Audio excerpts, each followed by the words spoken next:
¿Es usted un hombre feliz?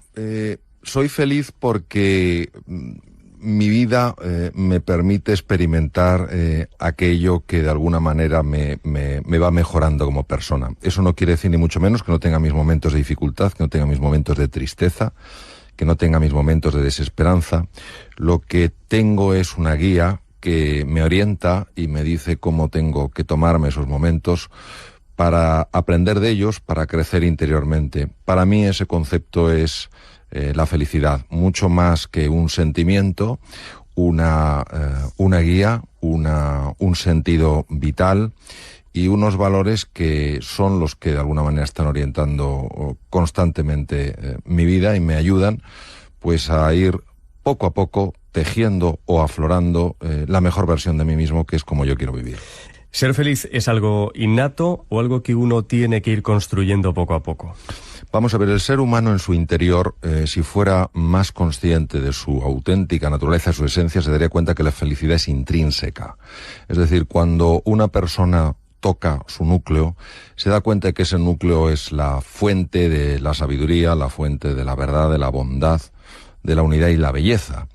Lo que pasa es que el conocimiento que tenemos de nosotros mismos es tan pobre que a mí me recuerda a esas piedras que se llaman geodas, que por fuera pues son muy feas, no jamás llamarían la atención, pero cuando se rompen, cuando se penetra en su interior, tienen una estructura cristalina absolutamente impactante.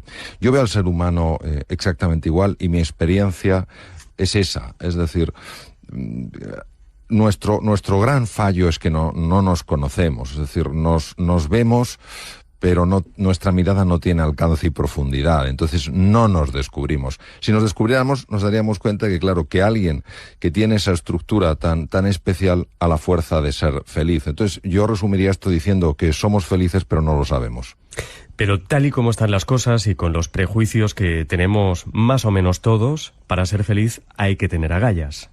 Sí, las agallas, la valentía me parece un elemento indispensable. El propio Winston Churchill, que le tocó vivir una época especialmente dura en la batalla de Inglaterra durante la Segunda Guerra Mundial, decía que la valentía es la virtud más importante porque de ellas deriva el resto.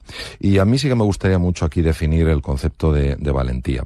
La valentía no es una emoción, la valentía es una decisión. Yo puedo tener muchísimo miedo como emoción y sin embargo decidir ser valiente. O puedo tener mucho miedo y decidir ser cobarde. Por tanto, al ser una decisión, al ser una actitud ante la vida, pues esto tiene una enorme resonancia con lo que es la libertad de la persona. Es decir, cómo yo quiero ser en este momento. ¿Tengo miedo? Naturalmente que sí. ¿Qué decido hacer? ¿Decido que mi emoción de miedo me pare a la hora de defender aquello que es valioso, que me pare a la hora de buscar nuevas oportunidades en la vida?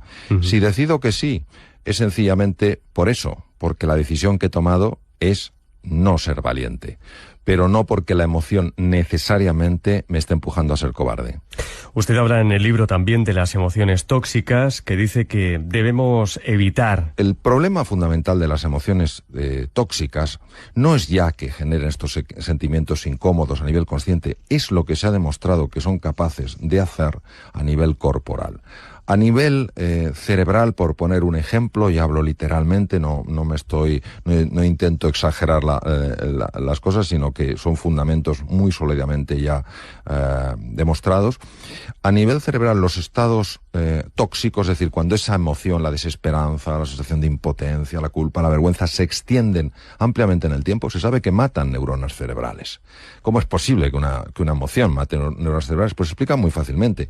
Una emoción es un cambio corporal, y ese cambio corporal implica cambios en los neurotransmisores, es decir, las hormonas intracerebrales, cambios en la química de la sangre, y hay cambios en estos neurotransmisores, hay cambios en la química de la sangre que son muy, muy dañinos para las neuronas, sobre todo para las neuronas de la región del hipocampo relacionadas con la memoria y el aprendizaje.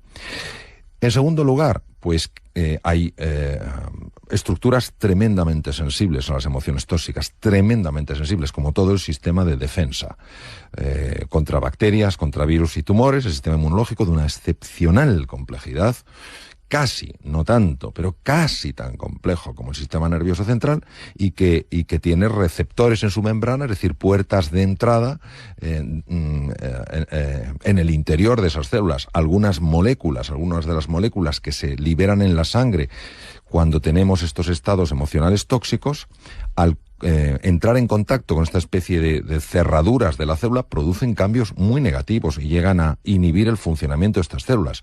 Por eso, por ejemplo, una persona que está pues luchando contra un tumor, lo peor que puede pasar es que esa persona caiga en la desesperanza, caiga en la sensación de impotencia, porque entonces se empieza a liberar una de estas hormonas que se llama el cortisol, y verdaderamente es que esto se sabe, además se sabe hace tiempo, la capacidad de estas células de hacer frente al tumor se reduce considerablemente. Entonces, el tema de las emociones tóxicas no debemos tomárnoslo de una forma ligera. Es decir, una cosa es tener momentos de desesperanza, momentos de impotencia, momentos de tristeza, momentos de culpa, de vergüenza, yo creo que es muy consustancial con el ser humano, y otra cosa es vivir ahí. Vivir en la desesperanza, vivir en la culpa, vivir en la ira, vivir en el resentimiento. Esto es muy, muy, muy nocivo. Cuando se habla de las emociones, cuando se habla de los sentimientos, a veces se habla en un tono, para mí, muy superficial. ¿Qué pasa? Que yo quiero conocer cuál es el fundamento físico de las cosas, no porque crea que todo es físico, no porque crea que todo se explica desde las moléculas o las estructuras corporales, sino porque creo que la biología es una parte muy importante, es una dimensión fundamental de nuestra vida. Entonces, este conocimiento de dónde se origina el miedo, en qué centros cerebrales, por qué se origina, da mucha luz a la hora de saber cómo se gestiona. Por eso, precisamente en el cociente Agallas, una de las cosas en las que hago más énfasis es en explicar los estados afectivos del cerebro, de dónde surgen y cómo se puede gestionar. ¿Estoy diciendo en el libro que sea fácil? No. Estoy diciendo en el libro que es posible, pero ¿cómo vas a poder gestionar algo que no entiendes ni siquiera cómo funciona? Si tú lo conoces, puedes comprender y entonces puedes gestionarlo y puedes superarte. Ese es el objetivo. Por eso, para mí, la ciencia siempre tendrá en mi vida un papel absolutamente esencial. Sí es cierto que hay personas más resistentes a los golpes de la vida que otras. ¿A qué se debe eso? Ha habido desde hace mucho tiempo el típico debate, que es el debate eterno, ¿no? De se nace, se hace, se entrena, etcétera. Y un poco como diciendo, bueno, la persona se moldea por completo, o la persona nace hecha. Y por eso me gusta tanto la frase de Ortega, no somos un participio, somos un gerundio. Es fantástica, fantástica. Exacto, es maravilloso, sí. No estamos hechos del todo, sino que nos vamos haciendo. Vamos a ver. Hoy se sabe, porque se pueden utilizar tecnologías muy sofisticadas en niños muy pequeñitos, por ejemplo, poniéndoles unas gorritas que tienen electrodos y que por tanto pueden detectar la actividad cerebral, utilizando en niños un poquito más mayores cámaras de resonancia funcional magnética que no tienen radiación, que son campos magnéticos, y que una vez que el niño se ha acostumbrado a ese entorno, y para ello hay máquinas que son exactamente igual, pero no funcionan, pero hacen que el niño por lo menos se adapte a la máquina, y cuando se le pasa a la máquina auténtica no nota diferencia. Es que, claro, el funcionamiento de la máquina auténtica es carísimo. Entonces, claro, no se puede dar uno el lujo de que el niño se adapte en la máquina auténtica, porque eso son horas que es una fortuna lo que vale. Entonces, se ha podido ver que hay niños que nacen ya con una predisposición clara a ser más optimistas en la vida, y hay niños que nacen con una predisposición clara a ser más pesimistas en la vida. Esto no debería sorprendernos, porque cualquier persona que tenga hijos o sobrinos y les ha llevado a una fiesta con otros niños se habrá dado cuenta de que algunos niños muy pequeñitos enseguida están explorando, jugando y relacionándose, y otros niños que se quedan pegados al padre, pegados a la madre, en un rincón, etcétera. Esto, ¿qué quiere decir? ¿Quiere decir que venimos determinados por naturaleza? En absoluto. Quiere decir que venimos por naturaleza con una inclinación, con una tendencia a ver el vaso medio lleno o medio vacío. ¿Por qué digo que es una tendencia? Porque hoy, gracias al conocimiento de la neuroplasticidad, es decir, de la transformación cerebral, y sobre todo lo que significa la fuerza al carácter, por eso el título, el cociente Agallas, se sabe cuando una persona está ilusionada, cuando una persona conoce estos procesos, cuando una persona está verdaderamente comprometida con entrenarse, le puede dar la vuelta a su personalidad como un calcetín. Es decir, una persona que nació con una tendencia a ver la parte oscura, negativa de la vida, empieza a ver el lado positivo. Claro, ver el lado positivo no quiere decir no ver la dificultad, quiere decir fijarse más en la oportunidad. Mientras que personas que nacen con la tendencia a ver el lado positivo, si se duermen en los laureles, si piensan que como ya han nacido con eso, pues está todo hecho, pueden ir perdiendo esa capacidad de ver el lado positivo, contaminándose a veces por la toxicidad que hay en el entorno, porque muchas veces, sobre todo en situaciones complicadas como la actual, donde la mayor parte de las conversaciones lamentablemente son de tono negativo, que es el tipo de contrario que tendríamos que tener, se van contaminando si no hacen un trabajo, porque se fían demasiado con lo que nacieron. Entonces, al final, es verdad que hay personas que nacen con una lotería, les ha tocado la lotería, han nacido con una capacidad, sobre todo, de ver el lado luminoso de la vida, y hay otros que han nacido con un desafío. Pero esto es como todo en la vida. Unos nacemos con unas cosas, otros nacemos con otras, y al final depende mucho no solo de ese temperamento con el que has nacido, sino de cómo tú, utilizando tu inteligencia y utilizando la fuerza de tu voluntad libre, vas moldeándote a ti mismo. Es decir, vivimos pensando que deberíamos tener una vida mejor, pero no hacemos nada para remediarlo. Sí, vamos a ver. Tenemos una inclinación en general, por supuesto no se puede explicar a todo el mundo, en general tenemos una tendencia, una inclinación a fijarnos más en lo que no tenemos que en lo que tenemos, en lo que no hemos alcanzado que en todo lo que hemos conseguido, en lo que está mal de la vida y no todas las cosas que están bien. Damos por supuesto tantas cosas y solo nos damos cuenta de su valor cuando lo perdemos. Es decir, yo qué sé, vas perfectamente por la calle, un día te da un tirón y te das cuenta de que te tienes que ir moviendo como puedes. Y esto es una cura de humildad. Entonces, una cosa es ser conscientes de que los límites que nos ponemos muchas veces son límites absolutamente falsos, que nos limitan, que nos encogen, que nos empequeñecen. Y otra cosa es no ser conscientes de que como seres biológicos somos vulnerables, envejecemos, enfermamos, tenemos defectos, tenemos virtudes, tenemos cosas que no llegamos, y congraciarnos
aceptar esa realidad es fundamental. Muchas veces el grado de aceptación que tenemos con nosotros mismos es muy pequeño.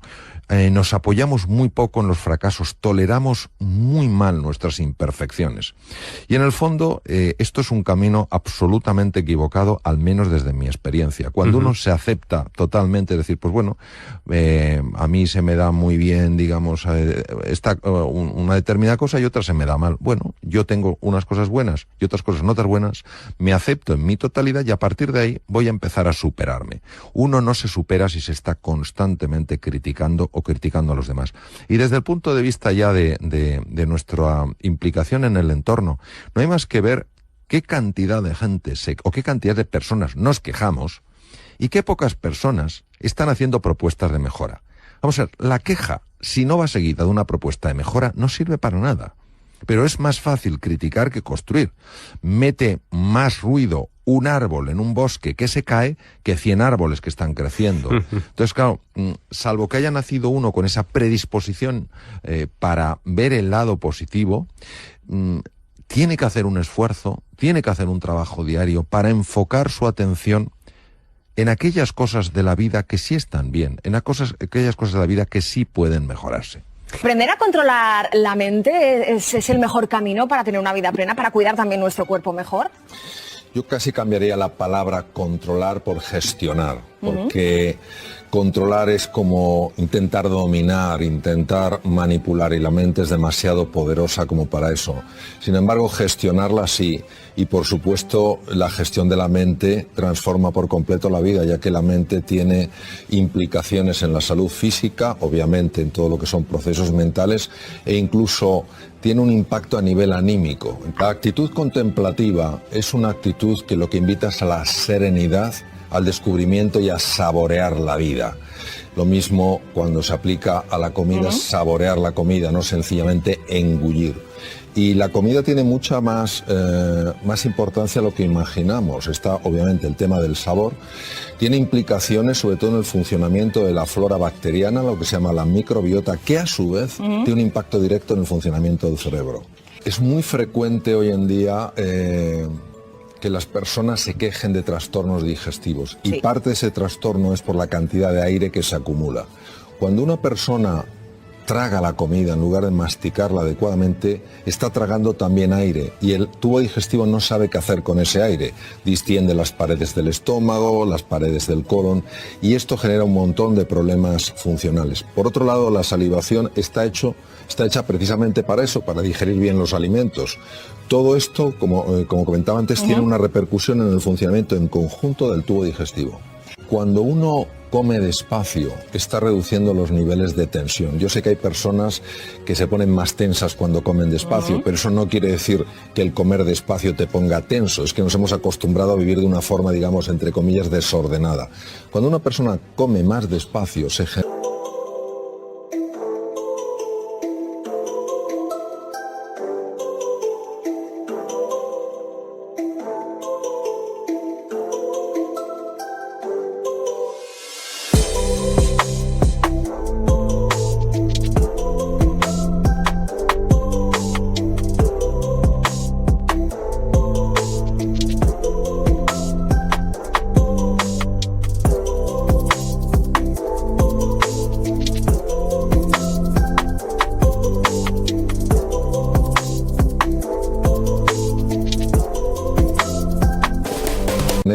un mayor estado de serenidad, que no solamente afecta obviamente al funcionamiento en su conjunto del tubo digestivo, sino que también afecta al conjunto de la persona. Pero también nuestra respiración. Nosotros tenemos varios músculos respiratorios y el más importante es el diafragma. El diafragma es un músculo único en cuanto que tiene control inconsciente y control consciente, por eso no tenemos que estar despiertos todo el tiempo, sino que la respiración se mantiene. Y sabemos perfectamente que cuando se respira de forma adecuada cambian procesos cerebrales, se sincronizan mejor los dos hemisferios cerebrales. Sabemos que en las situaciones de estrés se produce un cambio brutal en el patrón respiratorio. Y cuando una persona aprende a respirar, sobre todo con el diafragma, el estado de serenidad empieza a aparecer de nuevo en su vida. Por eso es muy importante la respiración. ¿Y por qué es tan importante dormir lo suficiente?